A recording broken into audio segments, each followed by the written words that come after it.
Saudara, haleluya. Kebahagiaan bagi kita ini adalah putra-putra Elohim. Kita adalah warga kerajaan Elohim. Satu hal ciri khas dari warga kerajaan Elohim adalah punya hati, jiwa, dia memberi, yang mau berkorban untuk orang lain, untuk kepentingan kemuliaan kehormatan Bapa. Haleluya. Itulah karakter Amasiah, saudara, memberi dengan tulus tanpa menginginkan balikannya, memberi untuk kemuliaan Bapa yang di surga. Haleluya. Kita akan baca dari kitab Hagai, saudara. Ada kisah yang sangat menarik, yaitu bahwa sesungguhnya umat kudus Yahweh di seluruh bumi ini diprogram oleh Tuhan. Itu satu hal, saudara. Saudara harus ingat ini setiap waktu, setiap saat. Di dalam kitab Yohanes 10 ayat 10, ya, di situ yang bagian A dikatakan kalau setan itu datang untuk mencuri, merampok, dan membinasakan. Tapi Yesus mengatakan dalam bagian B, Yohanes 10 ayat 10b, Aku datang untuk memberikan hidup dengan segala kelimpahannya. Haleluya. Jadi kalau kita ikut Tuhan Yesus harus punya alasan tepat dan iman. Saya ikut Tuhan Yesus untuk menikmati hidup dengan segala kelimpahannya. Jadi saudara, segala sesuatu ini ditentukan oleh iman. Seberapa kali, mungkin sudah jutaan kali kita mendengar kitab suci dibacakan, firman Elohim dibacakan, tapi seberapa jauh kita melangkah mempraktekkan firman dalam hidup, itu kuncinya, saudara.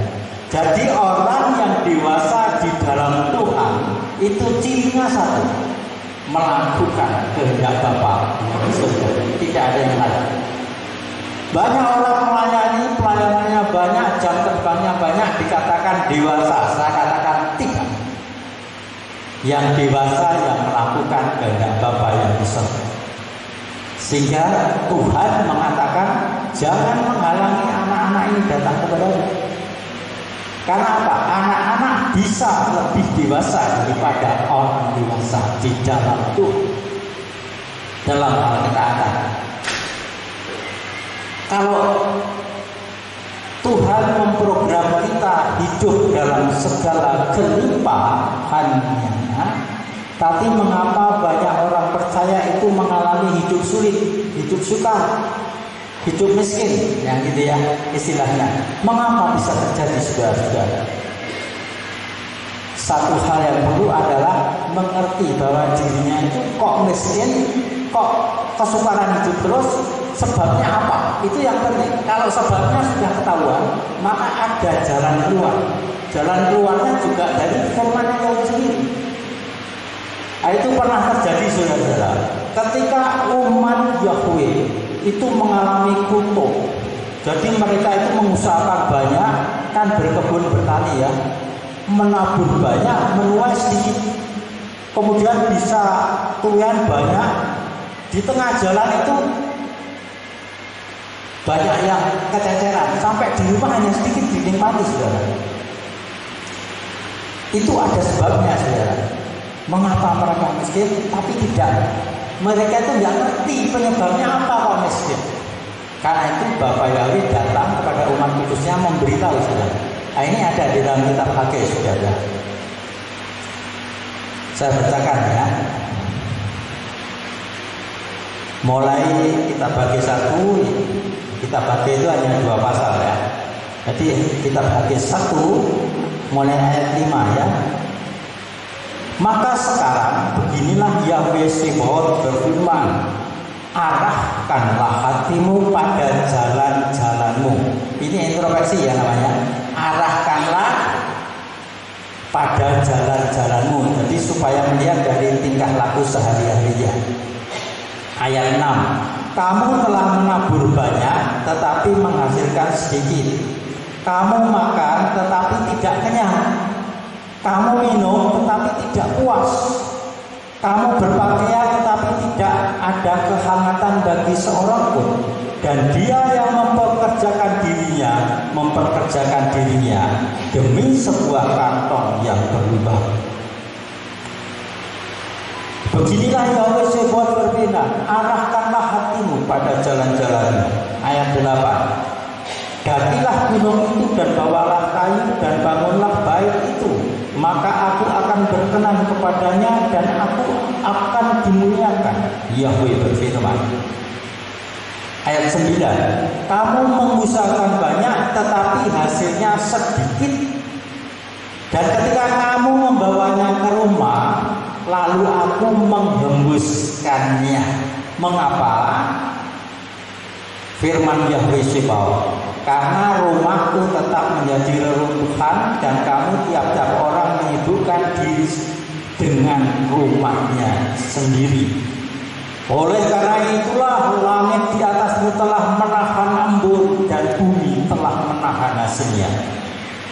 Dan aku telah memanggil kekeringan ke negeri ini dan ke atas pegunungan dan ke atas padi-padian dan ke atas anggur baru dan ke atas minyak dan ke atas apa yang saja yang tanah hasilkan dan ke atas manusia dan ke atas ternak dan ke atas semua pekerjaan tambur. Yaitu ayat 11 saja. Di situ kita ambil kesimpulan, saudara. Bapa Yahweh memberitahu umatnya, kamu itu melarat, kamu mengusahakan banyak, hasilnya sedikit. Mengapa? Pertama, ya, mereka mengalami hasil banyak tadi di tengah jalan. Siapa yang menghembuskan? Bapa Yahweh. Sebelum sampai ke rumah, hasilnya di jalan dihembuskan. Sampai di rumah yang dinikmati sedikit. Pernahkah saudara mengalami dalam kehidupan saudara hasilnya banyak tapi nggak bisa dinikmati? Gajinya besar tapi tidak bisa menikmati. Jadi tetap merasa kekurangan tiap harinya. Kalau kekurangan hal materi membuat apa saudara?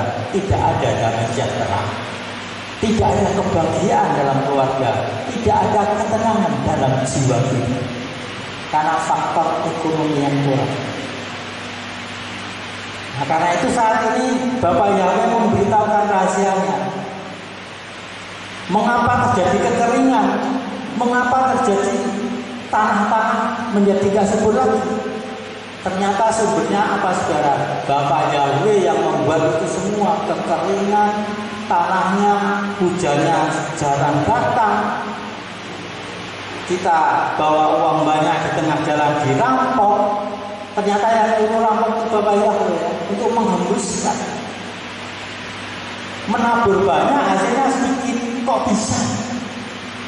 Ya saya dulu mengalami begitu saudara. Saya orang miskin, orang marah atau uang. Karena apa?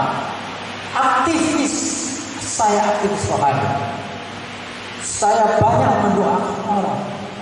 Baik itu kelepasan dari roh jahat, baik kesembuhan, semua mujizat terjadi. Tapi untuk ekonomi saya belum bisa mencapainya. Mengapa? Karena saya bodoh terhadap firman Yahweh. Karena saya hanya mengikuti ajaran denominasi, diajari mengikuti tokoh-tokoh sebelumnya, pendeta-pendeta sebelumnya, yang saya percaya itu ngerti firman betul. Karena saya mengikuti itu, hasilnya saya seperti itu. Pas-pasan terus bahkan kekurangan. Tapi saya terus melayani. Sampai akhirnya Roh Kudus waktunya untuk saya dibukakan rahasia. Dan inilah firman yang saya sampaikan juga biar. Karena apa? Karena tidak ada hati untuk pekerjaan Yahweh. Tidak ada hati untuk bait sucinya. Tidak ada hati untuk ikut membangun kerajaan. Tadi dikatakan bait sucinya itu reruntuhan. Dan mereka umatnya di dalam kitab Haggai tadi membangun rumahnya sendiri-sendiri tanpa mengabaikan, tanpa mempedulikan bait suci yang masih reruntuhan. Karena itu Bapak Yahweh menegur Karena kamu tidak memperhatikan bait suciku, maka kamu tidak bisa memperoleh hidup dengan segala kelimpahan yang kujanjikan. Itu kuncinya. Jadi inilah kenyataan dan dialami banyak orang. Karena itu daripada saya negur orang tersinggung, saya negur dunia saya sendiri, karena saya juga mengalami dulu ya. Tidak pernah memperhatikan, bahkan mengkritik namanya hamba-hamba Elohim, orang-orang yang melayani itu satu. Jadi saya selalu menyalahkan, dan itu enggak berkenan di hati Bapak. Berarti saya tidak peduli dengan pembangunan bait suci Elohim. Nah, oleh karena itu jalan keluarnya ya satu tadi Bapak Yahweh katakan, ambil kayu di bukit-bukit, tebangi bawa ke bawah, bangun bait suci itu. Akhirnya apa saudara? Umat Yahweh yang tadinya marah miskin, ya dengan sekuat tenaga naik ke bukit saudara, tebangi pohon-pohon yang kuat-kuat kayunya, bawa turun, dibuat perkakas bangunan bait suci didirikan. Dan apa kata Bapak Yahweh di ayat berikutnya, nanti dibaca sendiri ya. Bapak mengatakan, sejak kamu mulai membangun bait, saat itulah aku menghentikan kekeringan. Tanah yang tandus dibuat subur, yang dulu banyak dirampok orang, Bapak Yahweh akan mengaliri.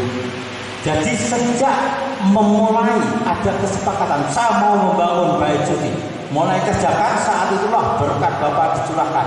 Semua kekeringan, semua hal-hal yang mengganggu kita memperoleh berkat dihentikan oleh Bapak. Karena kita apa? Mulai membangun. Saudara perhatikan ya, saya akan bacakan berikutnya saudara.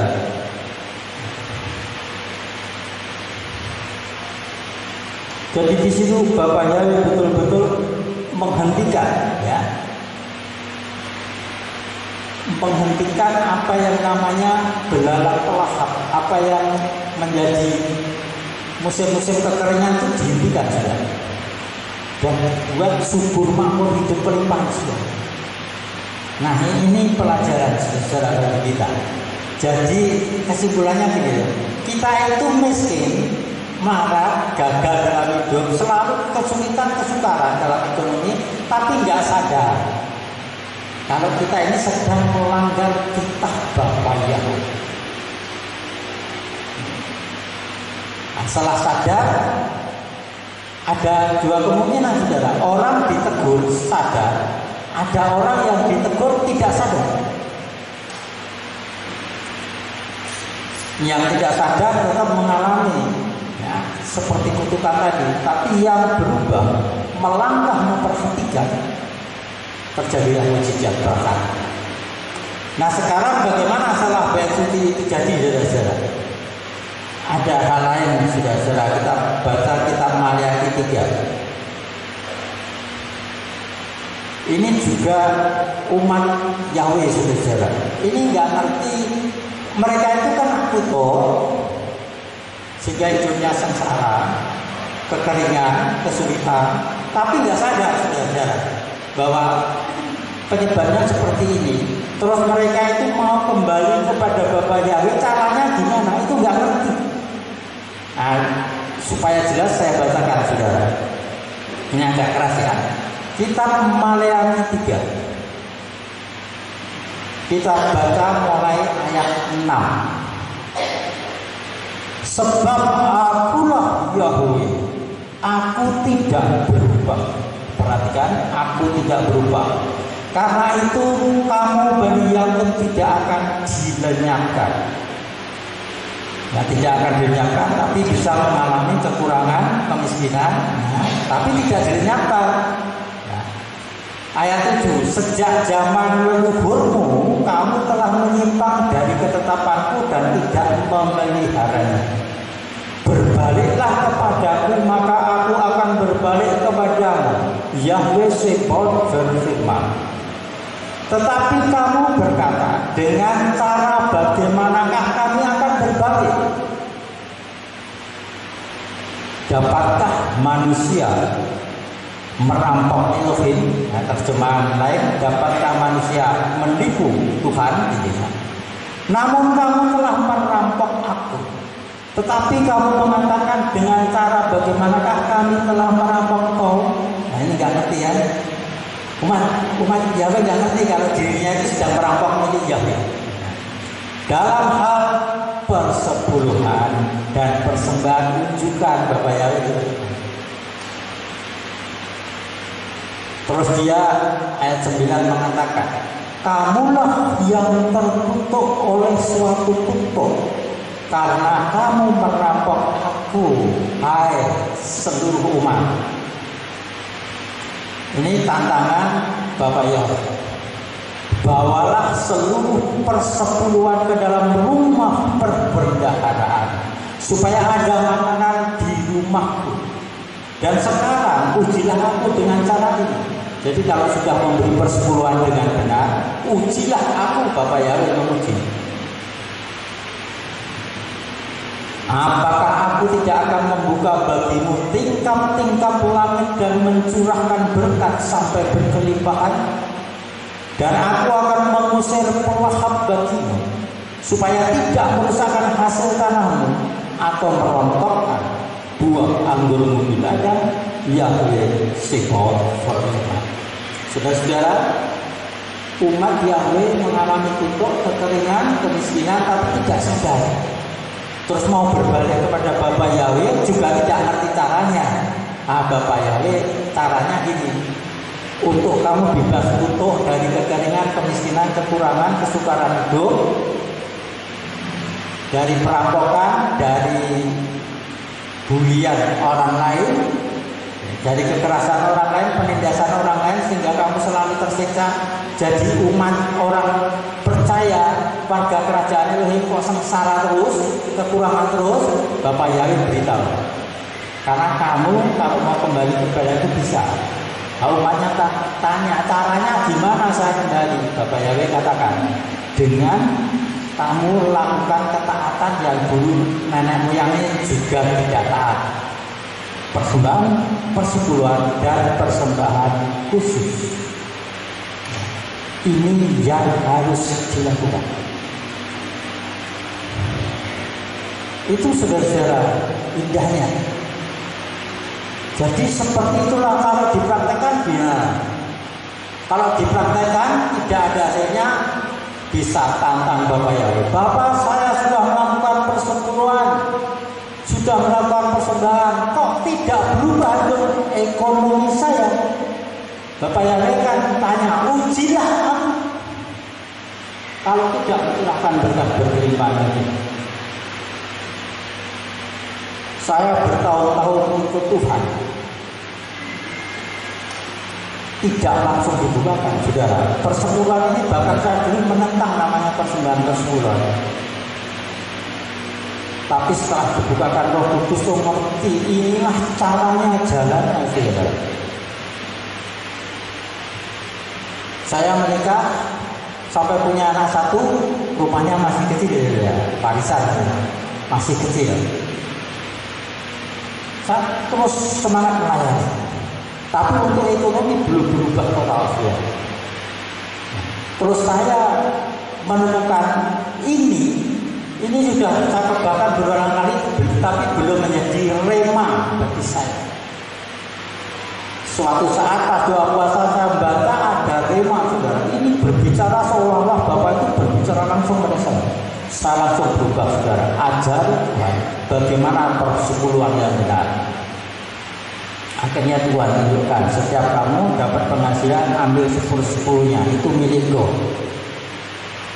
Terus semua yang kamu dapat, kalau saya dulu melayani kan dapat amplop ya, itu 10-10-nya langsung saya ambil, saya sisihkan. Terus anak saya juga kalau dikasih uang 10.000, dia langsung ambil 1.000, kasihkan amplop sendiri.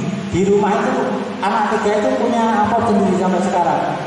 Ya, tiap penghasilan dimasukkan amplop itu. Itu adalah kami lakukan terus. Terus kami lakukan. Terus Bapak ini kasih mana? Baca lagi. Terus katanya di rumah perbendaharaan. Di rumah perbendaharaan. Ingat, di rumah perbendaharaan.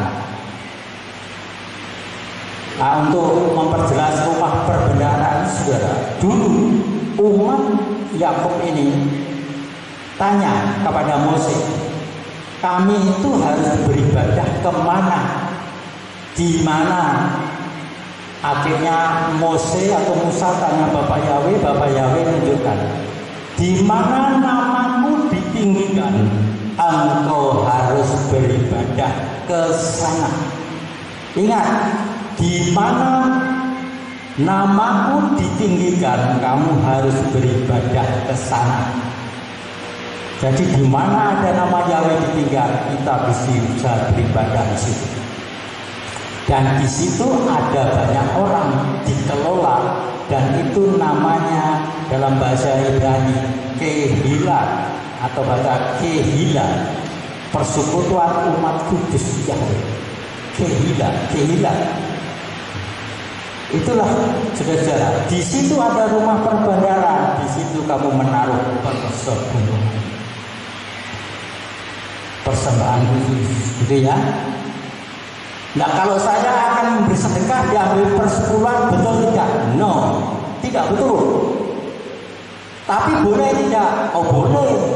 Tapi tidak dapat berkat dari firman. Jadi jangan nuntut firman ya. Jangan nuntut Maliaki 3:10 kalau saudara salah untuk menempatkan dan menghitung persepuluhan. Tukang bakso modalnya 500.000, pulang dapat 700.000. Untungnya berapa? 200.000.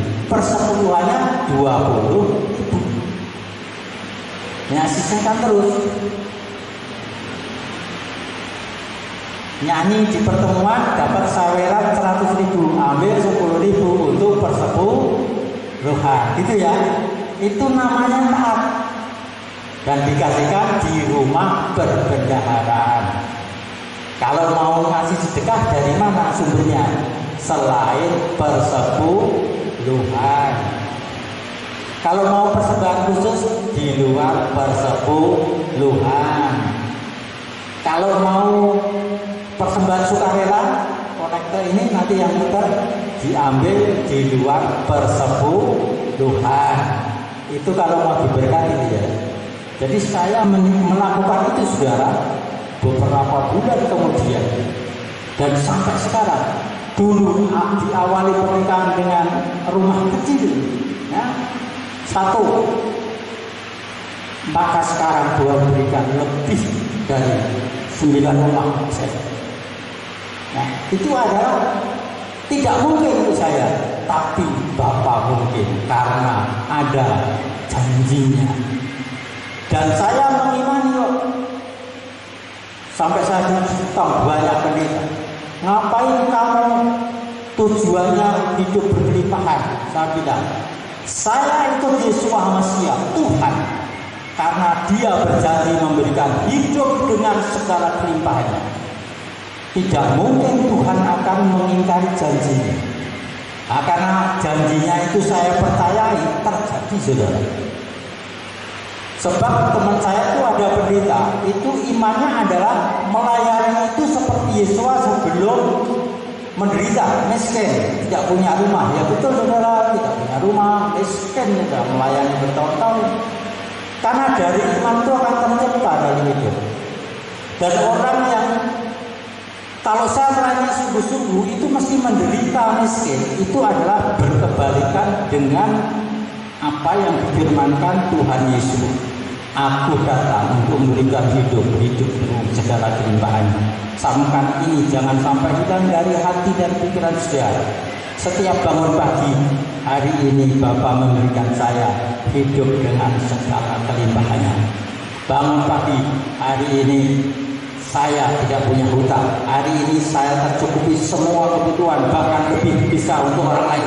Nah, itu imannya tiap hari saudara. Tiap bangun pagi. Misalkan saudara, Tuhan katakan mengapa kamu menunggu Petrus kanan? Ya. Kamu nggak bisa cuma 1 jam, kok tidur. Nah sekarang pun juga sama. Mengapa kamu tidak bisa berdoa 1 jam? Ya meluangkan waktu demi Bapa yang di surga. Karena apa? Malas banget. Kuncinya cuma malas, ya, bukan alanya malas saja. Dan Bapak juga menunjukkan pada saya luar biasa saudara, bahwa ternyata di dalam setiap kehidupan nama Bapak dimuliakan. Itu luar biasa. Saya pernah ditunjukkan Bapak. Kalau saya dulu kan sukanya karena merasa saya penting, diri saya penting, berharga karena saya sudah melayani, mendoakan banyak orang, dan itu mujizat terjadi. Kalau saya datang ke ibadah, saudara tahu, itu menjelang firman disampaikan. Karena tujuan saya ibadah mendengar firman Tuhan. Ternyata apa sih? Saya itu enggak berani apa-apa, seolah-olah kering sudah. Akhirnya suatu saat Roh Kudus membuka saya. Kamu kalau ibadah di mana namaku ditinggikan, jangan sampai melewati satu hal ini. Apa itu Bapak? Pujian dan penyembahan. Jadi kalau saudara sampai terlambat tidak mengikuti pujian penyembahan, saudara bisa dengan firman itu kering. Meskipun yang khotbah urapannya besar, saudara tak kering. Pada saat pujian penyembahan itu Roh Kudus berkaya penuh. Mujizat terjadi pada saat pujian penyembahan. Oleh sebab itu saudara, perbanyaklah menyembah Bapa dalam roh dan kebenaran. Mari saya ajak untuk para worship leader untuk belajar menyembah Bapa dalam roh semakin dalam. Nanti saudara berdiri sini baru ngangkat pujian, itu langsung urapan bus semua terasa. Cengkeramannya pusat pada Bapa. Jadi saudara, apa yang diingini Bapa di surga? Pujian penyembahan. Jadi jangan sampai dilewat. Kalau perlu datangnya adalah sebelum dimulai. Karena seminggu itu paling banyak 2 kali ya kita beribadah. Kalau yang beribadah sekali ya mungkin sekali. Jadi waktunya, caranya gini saudara, pakai hikmat saudara. Saya dulu diajari Bapak sehingga pakai hikmat. Jadi bangun pagi khusus hari ibadah. Hari Sabat pun mau ibadah, bangunnya lebih awal, pekerjaan lain seperti nyuci segala, itu sama istri saya nyucinya sorenya. Biasanya pagi itu sorenya nyuci, jadi pagi itu nggak nyuci lagi. Bangunnya pagi tuh masanya pagi, terus setelah doa segala, persiapan sudah 1 jam sebelum ibadah dimulai itu sudah siap berangkat. Itu adalah orang yang punya hati untuk ketemu Bapa di satu kehidupan persekutuan panjang. Kalau saudara lakukan, kalau saudara mengalami saudara namanya kebahagiaan hidup itu ringan sekali saudara. Tidak ada beban berat. Kalau Yesus katakan, marilah yang terbeban berat datang kepadaku, pikulah aku. Ya salah satuku cuma suruh bangun pagi, siapkan hati untuk beribadah. Dan maksimal 2 jam itu diibadah digunakan sepenuhnya untuk kebaikan, kemuliaan Bapa. Ya, jangan sibuk yang lain, fokus. Ya, ini akan dapat hasil luar biasa. Bagaimana caranya? Belajar, saudara, belajar. Itu 2 hal saudara kita mengerti ya. Jadi seperti itulah. Paling sulit memang persepuluhan saudara. Orang itu memang awalnya memang sejak lahir pelit gitu kan. Anak-anak itu coba kalau bersama-sama punya mainan, diminta nggak boleh kan dipinjam temannya satu supaya anak-anak 3 tahun ya dikumpulkan. Yang satu punya mainan, yang satu pengen rebut. Tapi yang satu nggak mau meminjamkan. Ya, karena itu harus dilatih. Karena sejak awal orang itu pelit. Dan apalagi menyangkut uang, marah-marah saudara. Ada jemaat yang datang ke saya. Pak Kris, kalau datang ibadah menyampaikan firman, jangan singgung soal uang, persembahan. Terus saya, maksudmu apa? Masa datang ibadah harus persembahan? Terus saya katakan, ya memang itu kan tidak apa-apa. Kamu mau nggak? Saya ini orang yang sudah berusaha keras, hasilnya banyak, tapi memang tetap kekurangan terus. Terus saya katakan, itu akan terus kekurangan kalau kamu tidak mau dengar namanya persembahan di dalam ibadah. Karena itu memang diberitakan Bapa yang di surga kalau kamu mau diberkati. Saya gambarkan saudara, ada kamar isinya penuh emas perak. Terus tertutup itu ada gemboknya, kuncinya saudara. Jadi dengan kunci buka gembok itu kuncinya khusus. Ketika kuncinya itu masukkan gembok, buka, semua yang ada terlihat kan mas ya. Nah kuncinya itu adalah persepuluhan dan persembahan khusus. Ketika kita melakukan persepuluhan taat itu kita memasukkan kunci gembok untuk buka berkat hidup kelimpahan. Karena itu Bapak katakan, ujilah aku, karena aku kan bukan tingkap langit menciptakan berkat atas bumi. Gitu kan? Siapa itu yang janji? Bapak yakin? Apa mau nipu Bapak? Kalau itu belum terjadi janjinya, berarti yang salah kita, bukan Bapak. Karena itu Bapak katakan, ujilah aku. Yahweh nantang, ujilah aku. Kalau kamu sudah taat persepuluhan, ujilah aku. Apakah aku tidak mencurahkan berkat kepadamu? Ya inilah sebenarnya. Kalau belum terjadi itu karena kita belum taat persepuluhan, atau belum persepuluhan secara benar, atau belum menempatkan persepuluhan secara tepat. Soalnya apa saudara? Ada teman saya itu mengambil persepuluhan untuk sedekah. Saya katakan salah. Ya biarin, ya boleh saja. Apakah dosa? Ya enggak dosa. Kalau ambil persepuluhan terus sedekah dosa apa? Enggak. Tapi kamu enggak dapat berkat dari firman itu.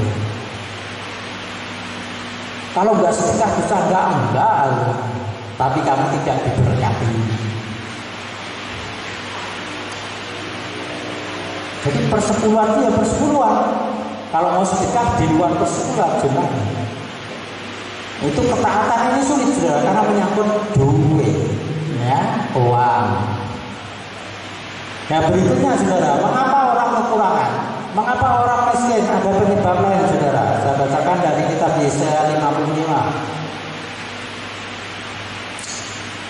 ayat 2 saja. Ya. Mengapa engkau membelanjakan uang untuk sesuatu yang bukan roti, dan hasil usahamu untuk sesuatu yang tidak pernah memuaskan? Dengarlah sungguh-sungguh kepadaku, dan makanlah apa yang baik, dan biarlah jiwamu menikmati sendiri sajian bersama. Jadi penyebab kemiskinan mungkin persepuluhan sudah taat diberkati, ya. Terus ikut terlibat pembangunan, membangun, jadi ikut terlibat melayani, ya, di rumah Bapak. Ikut terlibat melayani sungguh-sungguh, persepuluhan sungguh-sungguh, dikasih Bapak melimpah. Tapi uang yang banyak itu digunakan untuk sesuatu yang bukan roti. Contohnya apa? Untuk narkoba, untuk wanita lain, ya, pria lain, dan terusnya. Uangnya habis kan? Harusnya mencukupi keluarga, habis, kurang. Karena dibelanjakan untuk sesuatu yang bukan roti.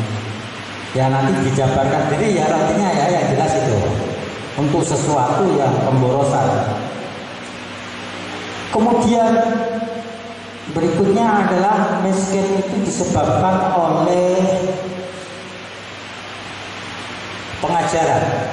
Ya, coba baca kitab Amsal 13 ayat 18. Bunyinya gini saudara.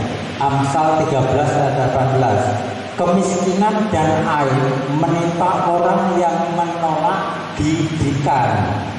tetapi dia yang memindahkan teguran akan dihormati. Jadi miskin karena tidak terdidik, tidak mau dididik, tidak mau diajar. Kalau secara umum anak-anak yang masih kecil, remajanya itu gara-gara suka di jalan, suka keluar malam, tidak mau belajar, tidak mau sekolah. Akibatnya kalau dewasa, saudara, apalagi sudah tua, saya melihat itu mereka itu hidupnya kesukaran terus.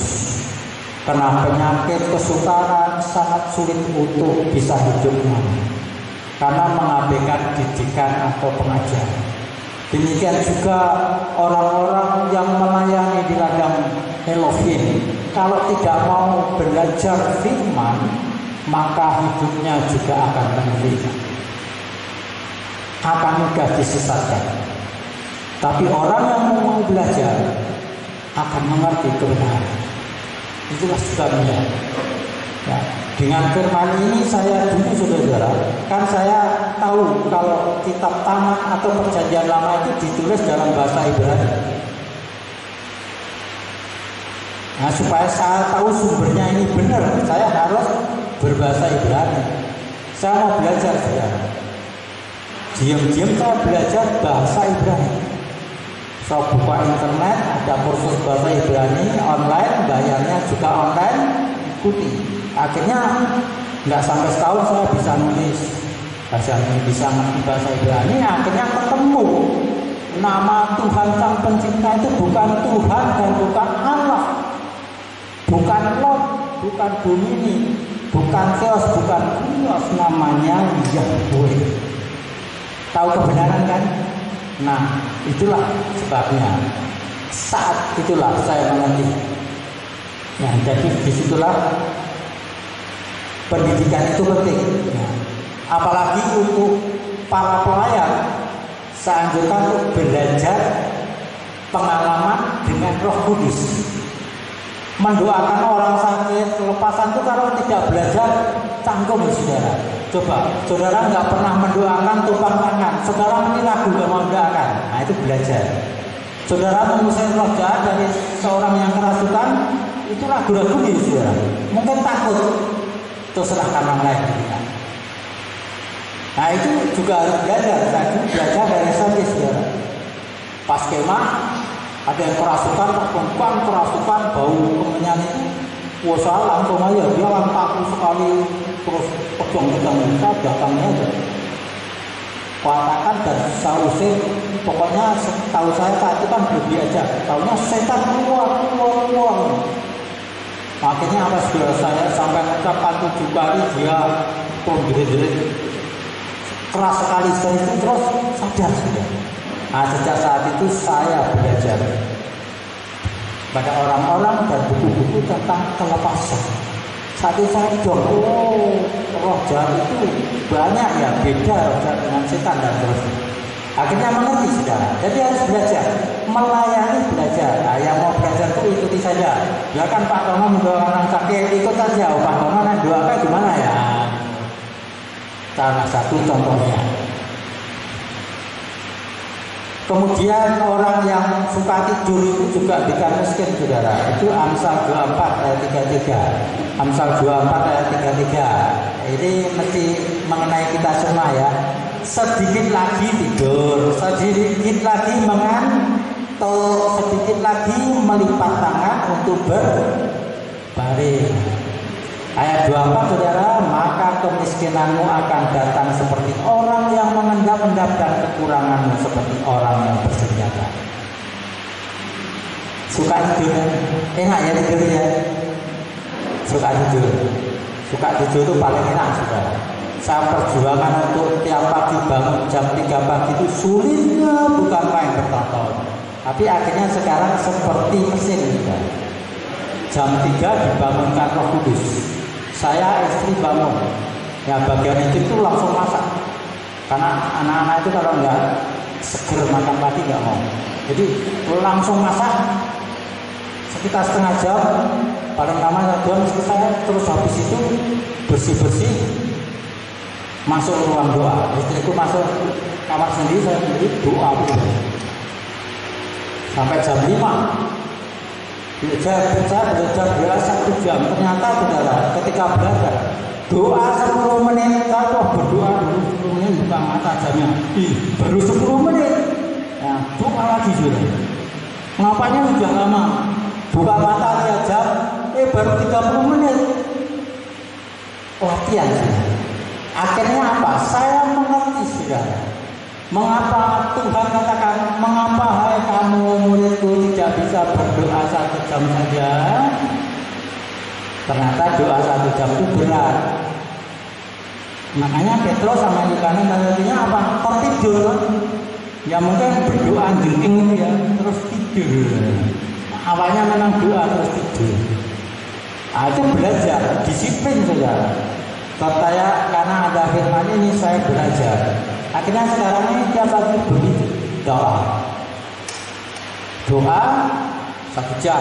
Nah, untuk kemuliaan Bapa, memuji, menyembah, mendoakan ya. Hampir semua yang ada di sini yang saya kenal itu saya akan masukkan dalam daftar doa syafaat. Kalau doa kan tidak perlu. Kamu tak doakan terus ya, nggak perlu ya. Tapi secara umum bisa katakan untuk pengajaran ini saya berdoa. Ya masukkan daftar doa syafaat. Jadi itu sangat penting juga. Itu sangat penting untuk belajar kita tidak mengikuti Amsal 24 ayat 33 dan 34 ini ya. Karena tidur, memang enak melipat tangan, tidur lagi, itu ternyata enak ya. Tidur itu paling enak. Kemudian berikutnya adalah ini Amsal 20 ayat 4 saudara. Amsal 20 ayat 4. Karena musim dingin orang yang malas tidak mengerja, karena itu dia mengemis pada musim panen dan dia tidak punya apa-apa. Jadi ketika musim dingin nggak membaca, atau dikatakan ketika banyak masalah, tantangan, tidak bekerja, tidak melayani, tidak berusaha, akhirnya apa saudara? Ketika saatnya untuk menuai, dia sendiri nggak punya apa-apa. Jadi pengemis, minta-minta orang lain. Ya itu ya. Saya belajar ini saudara, supaya apa? Tidak utang saudara. Kita tidak utang. Saya dulu sejak nikah sama istri komitmen kita hidup dengan apa yang diberikan Bapak, tidak utang. Oke, ya udah tidak utang sampai sekarang, tapi memintai orang, tidak utang. Dan karena komitmen itu saya difitnah beberapa kali saudara oleh pengusaha sukses, pengusaha besar saudara. Teman sendiri, ya, pelayanan itu karena untuk menutup usahanya pinjam saya. Nah, sekian juta lagi ya. Saya ada tabungan tak keluarkan juga. Ini karena percaya. Setelah janjinya 3 bulan, esok 1 bulan, sampai 3 bulan belum lunasi saudara. Saya diamkan. Dan saya dengar dari orang lain, saya dipanggil oleh teman-teman saya karena banyak yang menjauhi saya saudara, mengatakan, kamu itu melayani terus, Chris, kamu melayani terus, ngapain kamu utang 3 nyaur, malah kamu ngemplang utang sekian juga. Saya kata, siapa yang utang? Saya sejak dulu nggak punya utang. Terus dia panggil teman-temannya untuk saksi bahwa dia itu memang benar dengar dari pengusaha itu saya utang juga. Jadi dibalik gitu ya faktanya. Oh gitu. Terus tak jelas ada 12 orang yang benar itu terbalik. Dia itu tanggal ini jam ini tak nih. Kemudian tak catat tadi ya hutangnya sekian. Janjinya ini berapa? 1 bulan. Sekarang 3 bulan lebih belum nyaur. Terus dia malah fitnah saya, jadi membalik ya. Itu ada biasa saudara. Terus pengusaha jalan suruh itu saudara, utang saya. Terus kan utang terus saya itu suruh ambil tiap bulan cicilannya saudara. Nah, setiap orang ngambil itu kan ada orang lain tahu. Nah, Jadi ada pendeta lain tahu saya di situ dapat amplopan dari pengusaha itu, saudara. Itu diceritakan ke semua pekerja, hamba-hamba Tuhan yang lain, saudara, bahwa saya minta persepuluhan kepada keluarga pengusaha itu. Ya. Jadi saya itu ambil uang cicilan utangnya, tapi saya dipitnah, saya ambil persepuluhan di tempat itu. Nah, itu fitnah kan? Saya mau datangi bertindak, juga pengusaha yang pertama tadi saya mau bertindak, roh kudus saya. Jangan. Kalau kamu bertindak, upahnya kamu sendiri. Tapi lakukan firman-Ku. Apa Bapak? Pembalasannya adalah aku. Berarti kamu gimana? Serahkan ke saya. Saya serahkan sudah. Akhirnya terbongkar. Mereka menurut saya terbongkar, dan akhirnya yang menang itu bangkrut, saudara, usahanya. Sampai sekarang nggak bisa bangun. Yang satunya tadi, yang biasanya membalik, bangkrut.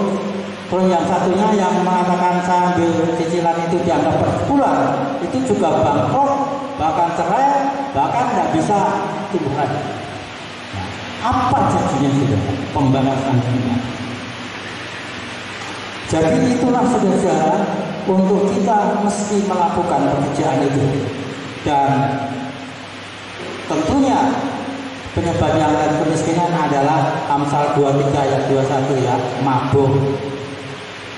Disertakan di sini, sebab pemabuk dan pelahap akan jadi miskin. Orang yang lambat akan berpakaian kembang sampai. Ya, orang malas, pemabuk ini akan jadi miskin. Menurut Amsal 23 ayat 21. Jadi seperti itulah.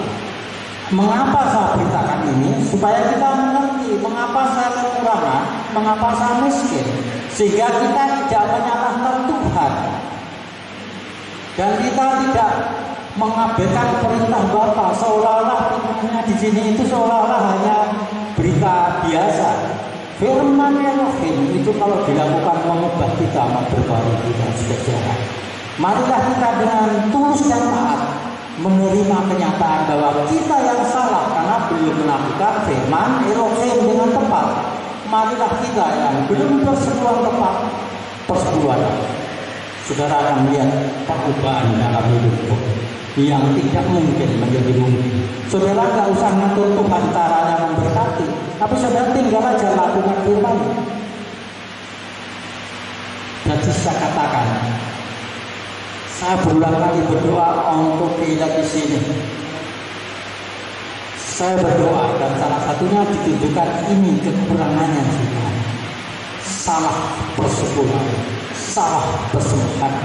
Karena itu saudara, hal yang indah adalah seperti itu. Jadi kalau kita sudah memberi persepuluhan, memberi persembahan, jangan memikirkan bahwa nanti penggunaannya bagaimana. Bagian kita melakukan firman Elohim yaitu memberi persepuluhan dan persembahan. Itu bagian kita di hadapan Bapa. Urusan penggunaan uang itu adalah urusan mereka dengan Bapa. Begitu kan? Jadi kalau kita sudah melakukan firman memberi persepuluhan persembahan secara tepat, bagian kita menerima dari janjinya, diberkati hidup dengan segala kelimpahannya. Kalau penggunaan uang itu disepelekan, kita tetap diberkati karena kita memberi dengan tepat. Mereka lah yang berurusan dengan Bapa. Begitu kita melihat ya. Jadi jangan menyalahkan orang lain, jangan sampai menghakimi orang lain, itu dosa di hadapan Bapa.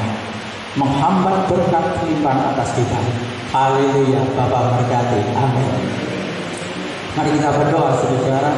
Bapa yang pengasih, penyayang, pengampun dan pemurah, Bapa Yahweh yang sangat baik, amat baik, yang sekarang sudah menunjukkan jalan untuk hidup sukses beruntung, jalan untuk hidup diberkati melimpah. Kami bersyukur.